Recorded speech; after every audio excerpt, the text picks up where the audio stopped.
Hi guys, and welcome back to the OSU Sports Management YouTube channel. My name is Emma, and today with me I have Bridget Woodruff, who is a 2006 graduate from our program and is now at the University of Wisconsin as an assistant AD for careers and leadership. So firstly, thank you for joining me today. How are you? I'm wonderful. Thank you for having me. I'm honored to be here and joining with you. Sure, thank you. So firstly, we're going to start off with, could you give us a description of your career so far and any of the responsibilities that you currently have? Yeah, absolutely. So I started my career actually in the world of sports medicine, and athletic training was my undergrad degree at the University of Wisconsin La Crosse, so a smaller Division III school in Wisconsin. And I realized, when I graduated that actually wasn't the career path that I really wanted to get into. And that's what led me to sport management program at Ohio State. Was I knew I wanted to stay in sport. Sport was always a huge part of my life, but I didn't know exactly what I wanted to do within sport. And, total actual happenstance story of how I ended up getting my graduate assistant position in the Student Athlete Support Services office at Ohio State, so in the SASO office. So I started my career there in the life skills programming and academic advising. And from there, I was fortunate enough to get back to Wisconsin because I'm born and raised a Badger. I was, excited to get the opportunity to come back to our flagship institution, and started my career as an academic advisor, and still running life skills programming, and was actually tasked with starting our diversity and inclusion programming at that time. So that was back in 2007. And so from there, I've been fortunate that I've kind of every 3 or 4 years been given new challenges or new opportunities to grow within the athletics department here at Wisconsin. So I went from becoming assistant director of academic services, but realized that my passion really lied more in the student athlete development or the life skills side of the student services of that work that we do. And so in 2013, Wisconsin made a decision to separate our academics unit and our student athlete development, our life skills programming at that time. And so they became 2 separate units, and then I was asked to lead that unit, and we've just continued to evolve from there. So at Wisconsin, we're fortunate that our administrators really believe in student support, in student support services. And so my unit has evolved. I always kind of talk about we're almost like a little startup. So we went from doing like all student athlete development programming to now we were able to narrow our focus to just career and leadership, because we had other units that were developed to do community service and our inclusion and engagement work, all the other kind of pieces to life skills per se that we did. We've developed new units, and there's leaders and staff in those units, which allowed us to really kind of narrow that focus, which kind of brings me to my role now. So my role now is that I actually get to oversee and lead the efforts of our career and leadership team, but also our W Club, which is our Letter Winners Association. And I think it's about 2 years now, not quite 2 years now, that we made the strategic decision to align those 2 units together intentionally so that we could really harness our alumni base and have them tap into them to help develop our students, but then also help them in their career trajectory or their career path. So whether it's helping prep them for things or hiring them for internships and full-time jobs when they graduate. So we're really intentional with how can our alum give back in ways other than, financial ways, but with their time and their network and their expertise, why not marry those 2 together? So that's now where I get to kind of sit where I oversee both of those units. And then I have directors that lead the staff members, of those 2 units. But really the strategy, again, is always surrounded around best developing our students to, allow them to reach their full potential. So yeah, that's kind of my story and my current role. That's really good. And it's nice how it was kind of like an organic progression rather than like moving all the time, which is really good, especially when, like yourself, you wasn't too sure what you wanted to do at the beginning and it kind of all fell into place, which is really nice. Yeah. And something too, for me in that realm, like I love that concept too, right? Like everywhere I've gone throughout my career, every kind of role that I've had, as you continue to grow, you figure out and find out things that you do and don't like in your role. And that's what really helps shape you, you know, to continue to craft out your career. That and being an advocate for yourself, right? Like if you see an opportunity that exists, don't be afraid to appropriately advocate for yourself once you've shown the skills, you know, and your ability to do the work. I think that those are two really important things to keep in mind, because I am fortunate to be able to stay at Wisconsin, right? In athletics, oftentimes you have to bounce around. So yeah, that was an important thing for me. Exactly. So in terms of like the challenges or the struggles, you slightly touched upon it. So in the roles that you have, where have you found those challenges and how have you overcame them?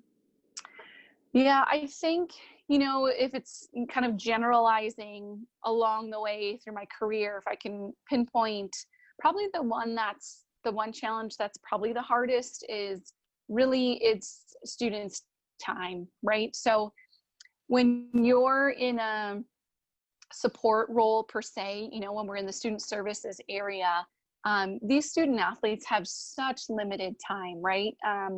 They're balancing enormous amounts of time commitments. And so for us, it's the balance of not taking up too much of their time, yet also trying to help them. You know, the biggest challenge is helping to try to give them perspective that they're not going to gain until 2-3 years out, right? Like we hear so many people, why didn't I utilize these resources or these services until, you know, it was gone?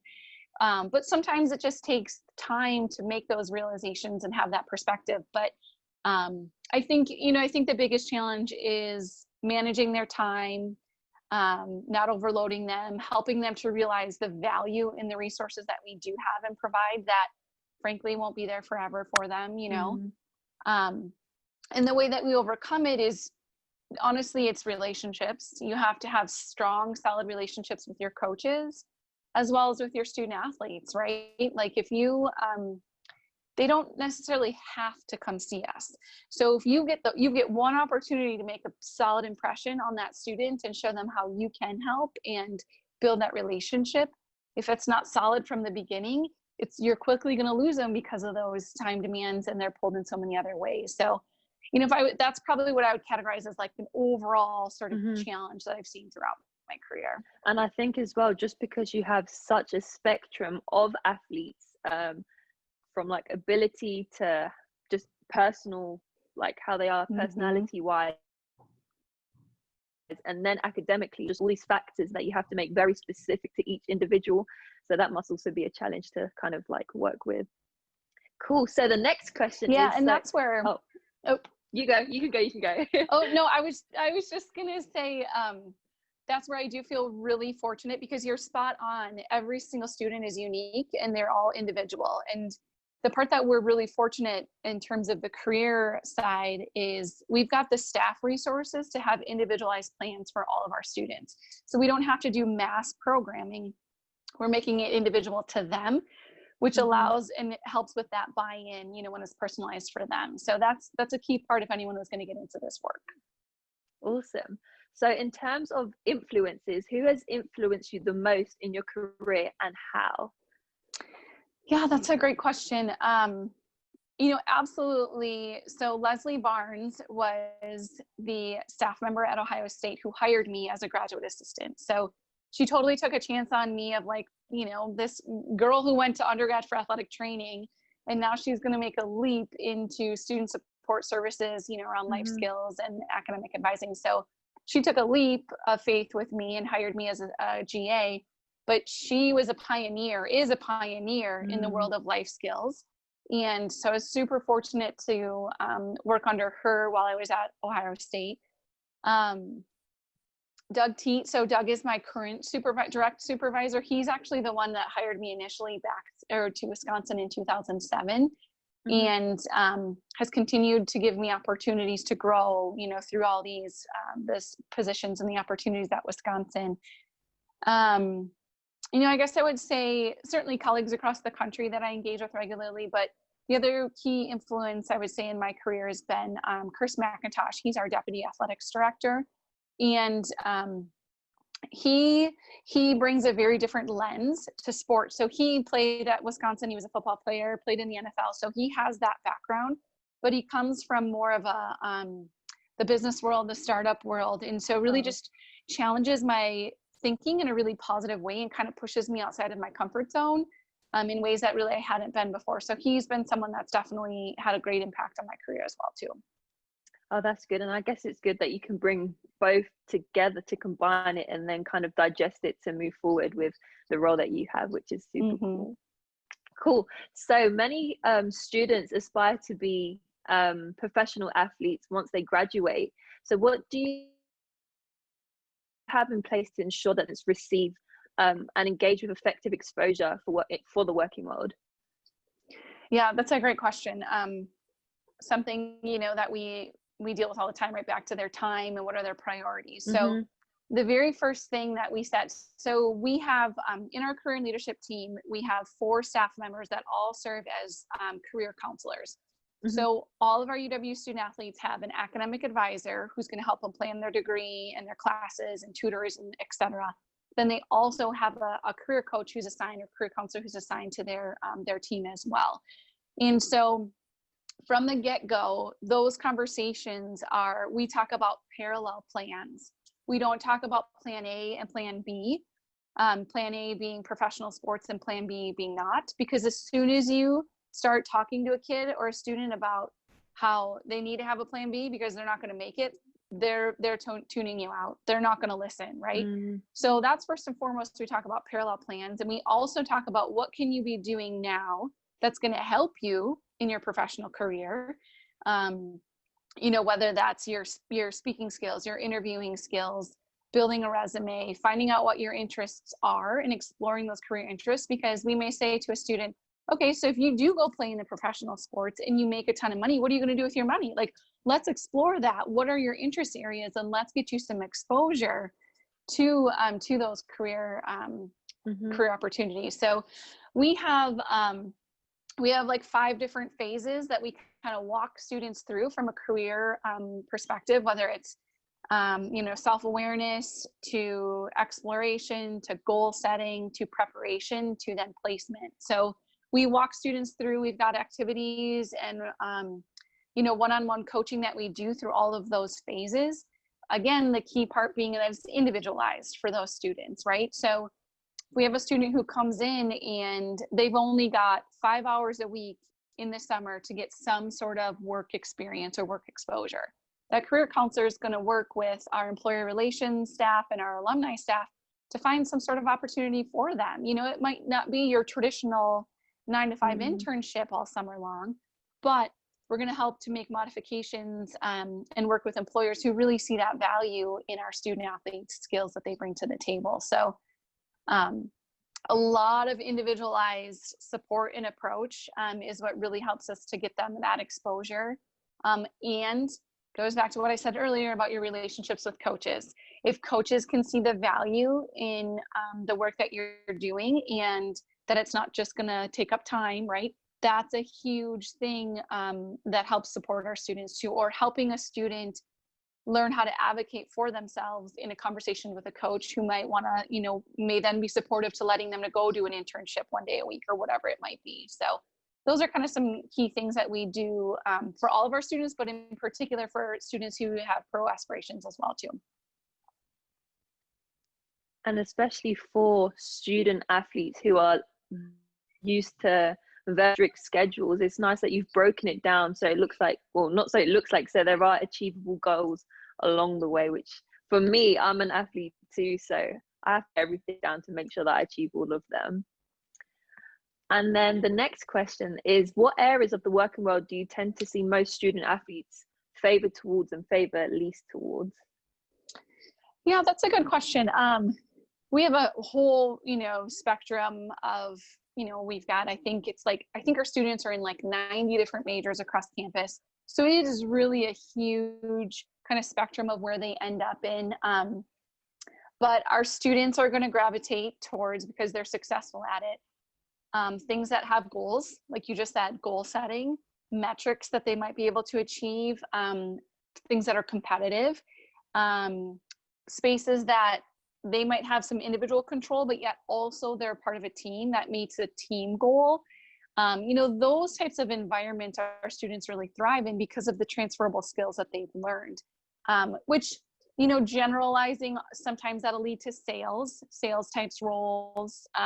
But honestly, we have the full spectrum of, students that end up with full rides to medical school or continuing on to professional school to, you name it, engineers, everything in between. So I think it's kind of those careers that can tap into their natural transferable skills that they've learned as an athlete.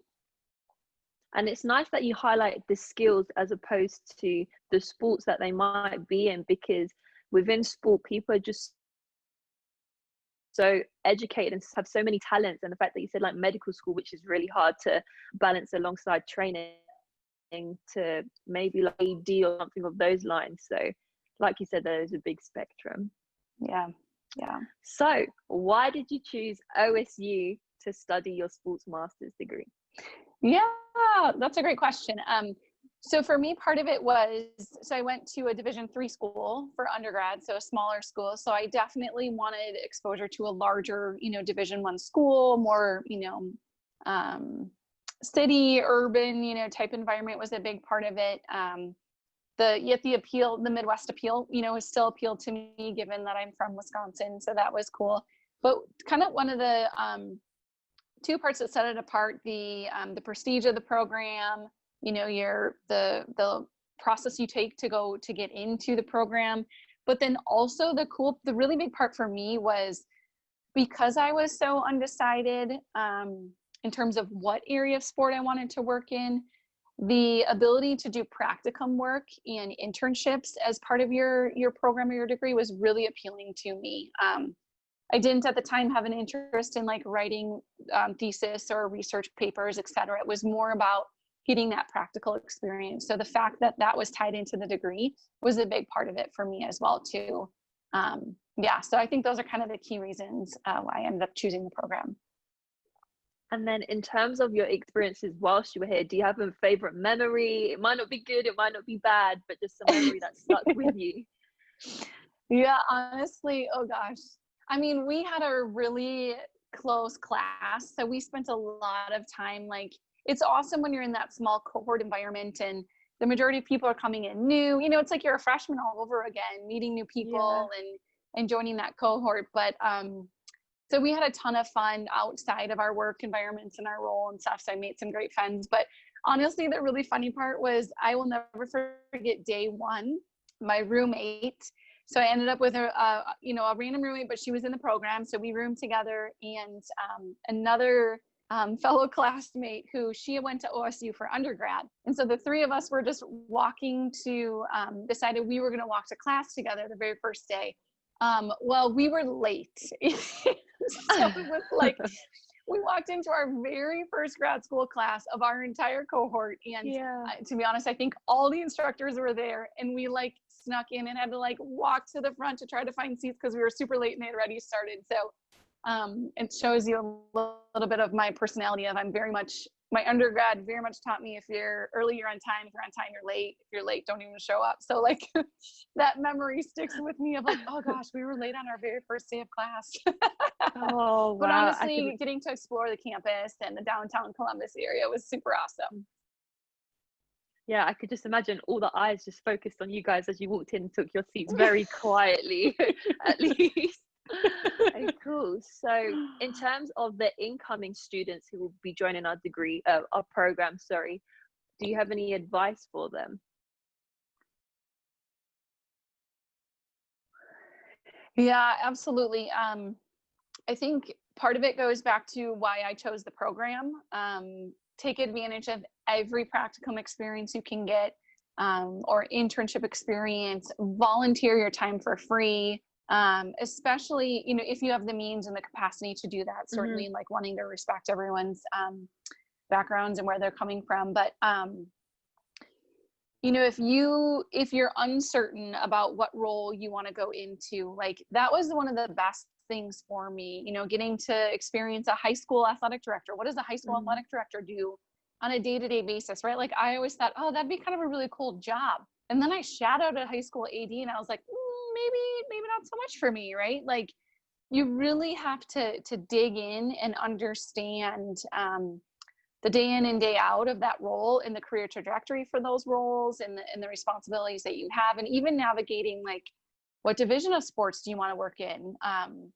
So I would say explore and get as much experience as you can. And the other piece, which I didn't do a great job in this, but is building your network and maintaining your network, right? So I guarantee that if you reach out to a former OSU graduate, just like you reaching out to me to do this, like I was honored to do this. Anyone that you might reach out to for an informational interview or to just understand their career path or understand if they have openings or a volunteer opportunity, whether it's in the Columbus area or elsewhere, go do that. Like, don't be afraid. Put yourself out there and push yourself to get the most out of your experience. And I think across all the interviews that we have been doing, the key things that have been networking definitely, and making the most of the facilities and resources that they have at the school. So I can definitely agree with you on that one. So moving on, so you are a member of the National Association of Collegiate, I can never say that word, Women Athletics Administration Society. Woo, that is a mouthful. So do you feel like that has helped you develop certain skills or characteristics within the role you currently have? Yeah, certainly. And actually that organization has since changed their name, which is much easier to say now, because that was always a mouthful for me too. But now it's, I think it's women leaders in sport, collegiate college women leaders in sport. I'm butchering that. I apologize to the organization. But anyway, so there's been a transition there. But honestly, the biggest part for me there was, so certainly having a community of females, right? So sport is predominantly and has been, I will say in certain spaces, predominantly male driven, right? So that's one of the unique things that I've experienced. So I would say that the student services area is heavy female driven, or populated by females in terms of staff, in terms of their roles, but administratively it's more male dominated, right? So you have to navigate kind of those two different worlds. And so having a space for females to go has been really important. But honestly, my personal opinion, if progress is going to be made, males need to engage in those conversations too, right? So it's lifting up those voices and lifting up those individuals. That's really powerful. So I will say that part of it. And then the other piece of it though is the experiences that they offer are phenomenal. So I went, gosh, I couldn't even tell you what year it was, maybe like 2008, 9, 10, somewhere around there. But I went to, it was like a 4 or 5 day all intensive experience in Colorado that was like women leaders, in sport for like new practitioners or new leaders to advance. I apologize, I'm blanking on the names of these things, but super, super impactful experience. Not only just like push yourself out of your comfort zone, learn some of like the ins and outs of college athletics, but then also building a network. So I would say two of my closest colleagues across the country are from that experience, from that cohort that I participated in. And they have, from entry level to executive staff to like senior executive staff. So really, for the ability to develop yourself and put yourself out there, it's a great organization for that. Oh, wow. So just to touch upon that, with the name of the organization and the event that you was talking about, we'll just add it into the description box if anybody is interested in that. And awesome. then finally, Thank you. You're welcome. And then lastly, to the last question, what role do you see your role as a career and leadership officer and athletic departments in general to play further, to further communicate the positive changes which is coming from race and equality? Yeah, absolutely. I really appreciate this question and you asking and having a part of it. It's a conversation that we should be having and should have been having forever. It's certainly being brought into light right now. And there's a sense of hope in me that it's different this time and we will make some progress there. So that's, the area that I have hope in. For me, certainly there's pieces within my role. So whether that's supporting our students of color on their individual career plans, and pushing them and empowering them, to reach their full potential. It's ensuring that we're partnering with diverse employers who, are have similar views that we do in the support of our marginalized populations, right? So engaging with specific employers or diverse employers on that realm. So there's a ton of things like within our unit that we can do, but really, honestly, I think the key part is that we're all having these conversations, right? Like we can't leave these conversations to our inclusion and engagement department, right? Like we have an inclusion and engagement department and they're advancing this mission for our staff and our students, but it's not on their shoulders. It's on my shoulders, as in particular as a white person, to have these kind of conversations to advance those dialogues, right? So we do have our inclusion engagement office does have what we call affinity groups. So we have affinity groups for our minority student athletes, our international student athletes, our LGBTQ student athletes, and they're starting one for our female student athletes as well. So they have these spaces for specific identities to come to for support and, to work through things together. But then there's I guess I call a parent organization over that. That's for everyone. Anyone who wants to grow and, learn in these areas, become an ally or a co-conspirator or, participate in these conversations. That's where we all need to do that work. But in particular, if it boils down to my role, it's ensuring that our students of color are having the same exact career and leadership experience, or they have access to those opportunities as all of our students do. And I think it's great how like colleges are now speaking about it, and there's all these conversations happening within the sport, not only to progress sport as a whole, but just humanity and coming together and uniting. So I'm really excited, just like yourself, and how this is going to turn out. Cool. Well, that is the end of the formal as such questions. We have 2 more questions for you today. The first one being, if you could be an animal, what animal would you be and why? Oh, you're throwing one of those curveballs. I guess I would have to say, I think I'd love to be a bird so I could fly, or some sort of animal that could fly. I actually hate flying. I don't do well in airplanes, but to be a bird and have no concerns about it, right? Or just the freedom of up above, kind of the view of everything. So I guess that would be my answer for, quick off the top of my head if I was going to be an animal. I feel like it would be quite peaceful just flying in the sky, no traffic. Yeah. Yeah. And the second question is, if you wasn't working in the role you are currently, where would you be working? What industry, if it wasn't sport related? Yeah, I love that question. So I often tell people if I had a second life, I would totally become an interior designer. I love, I don't love the act of fixing things or fixing up old things or restoring things, but I love seeing the before and after and the progress and incorporating old and new into interior design. So for sure, I would love to be kind of that, some sort of in the creative world of the interior design or graphic design world, for sure.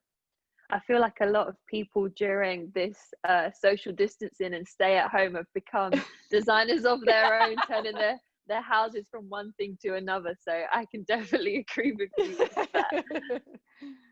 Oh, well, that is the end of, well, I have no more questions for you, but thank you so much for your time today. It's really appreciated. And thank you to everyone who tuned into our YouTube channel. Stay tuned, subscribe, and we hope to see you soon. Thank you. Awesome. Thank you, Emma, for having me. I was honored. Good.